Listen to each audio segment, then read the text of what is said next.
Hoy en Dictea conversamos con Alba Mendoza, psicóloga general sanitaria, experta en adultos, ansiedad y depresión. Hola Alba, ¿qué tal? Bienvenida. Gracias. Cuéntanos Alba, ¿qué son las habilidades sociales? Las habilidades sociales son la forma en la que nos relacionamos con los demás. Se ponen en marcha en todo momento, tanto de forma verbal como no verbal. La comunicación no verbal es muy importante a la hora de relacionarnos y esto implica la postura, los gestos, la expresión facial, el tono de la voz, y es algo que tenemos que tener en cuenta a la hora de tener una conversación con otra persona. Estupendo Alba, muchas gracias. ¿Y qué tipo de personas hay? Existen tres tipos de personas. Están las personas agresivas, las personas pasivas y las personas asertivas. Una persona agresiva es una persona que suele hablar pero no escucha a los demás. Son personas que son teatreras, exageradas y no son personas empáticas. Se suelen enfadar y irritar con facilidad y se calientan y explotan. En este momento descargan toda la ansiedad que tienen, pero poco tiempo después se vuelven a sentir irritados y enfadados. Da la sensación de que son personas narcisistas, pero realmente son personas con una autoestima muy baja y necesitan tener un mecanismo de defensa, es decir, atacar a otras personas para no sentirse dañados.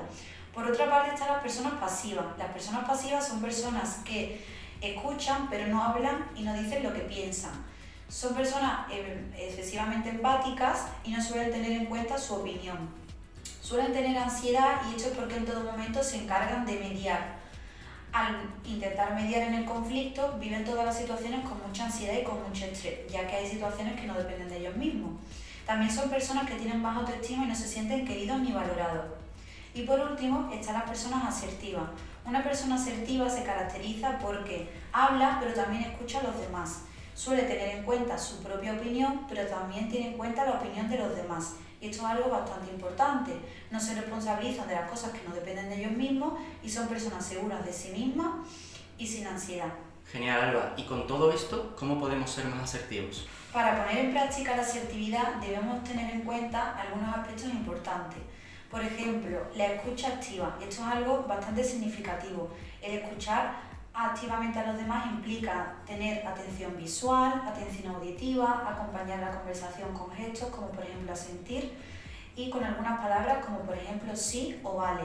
También tenemos que tener en cuenta el realizar preguntas abiertas. Una pregunta abierta son las que empieza por qué, cómo, cuándo y por qué. Por otra parte, las personas que son agresivas suelen utilizar preguntas cerradas, que son, por ejemplo, ¿estás bien o mal?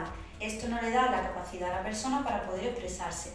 Por otra parte, para ser una persona asertiva, también debemos de utilizar el presente y la primera persona, ya que si utilizamos otros tiempos verbales como el condicional o el imperativo, estaríamos mostrando inseguridad. Por lo tanto, debemos de utilizar el presente.